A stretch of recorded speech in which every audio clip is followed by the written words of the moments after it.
Sa unang pagkakataon mula nang mapako ang Phoenix Suns sa pang-11 pwesto, sa wakas nakalapit na nga sila sa pang-10 pwesto dahil bumaba na sa 1 game ang kalamangan ng Dallas Mavericks na tuloy-tuloy ang pagkatalo. Kaya pagkakataon na nga talaga ito ng Phoenix Suns na maungusan ito at makuha ang top 10 kung saan makakapasok sila sa play-in tournament. At lahat ng yan maaaring mangyari bukas ng umaga kapag nanalo ang Phoenix Suns laban sa Chicago Bulls at kapag natalo naman ng Dallas Mavericks kontra sa Indiana Pacers. Pero sa kabila ng papalapit na pagpasok ng Suns, pinapagpatuloy pa rin ni Charles Barkley ang pambabati ko sa kanila. Ayon dito, sayang lamang nga daw ang napakamahal na binabayad ng front office ng Suns sa kanilang lineup, lalo sa Big 3 nina Kevin Durant, Bradley Beal at Devin Booker na pare-parehong naka-max contract. Sa kabila ng napakalaking sweldo, napakaraming talento, nakikipag-agawan lamang sila sa play-in tournament, which is sobrang nakakadismaya,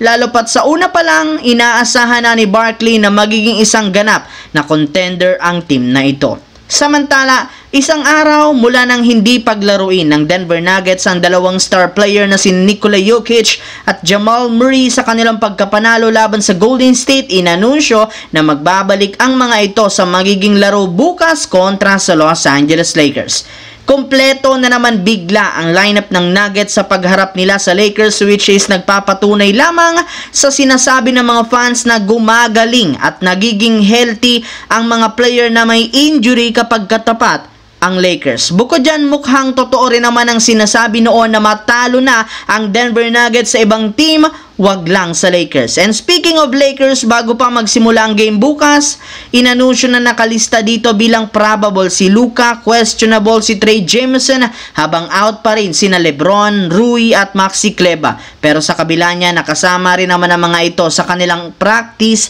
kagaya ni Rui Hachimura na naglalaro na ngayon sa kanilang 3-on-3. Kaya isang magandang sinyalis ito na malapit na itong bumalik sa kanilang lineup ngayong linggo. Sa kabilang banda, kung inyo nga pong matatandaan mga idol, sinadya ni Paul George na pansamantalang ihinto ang kanyang podcast upang makapag-focus siya sa Philadelphia at makapasok sa play-in tournament. Ngunit sa hindi inasahan kahit anong focus ang gawin nito, hindi pa rin nakiki-cooperate sa kanya ang kanyang kalusugan matapos siyang magtamong muli ng injury na rason bakit hindi siya nakapaglaro sa nakalipas na laban. At dahil sa dami ng games na hindi napaglaruan ni Paul George at sa sunod-sunod na injury nito, nakapagdesisyon ng 76ers na tuluyan na siyang gawing out for the season. Kailangan na lamang nga nitong pagtuunan ng pansin ang kanyang recovery next year. Kaya mukhang babalik at ipagpapatuloy na lamang ni Paul George ang kanyang podcast. Pero as of now, wala rin naman pag-asa ang 76ers na makapasok sa play-in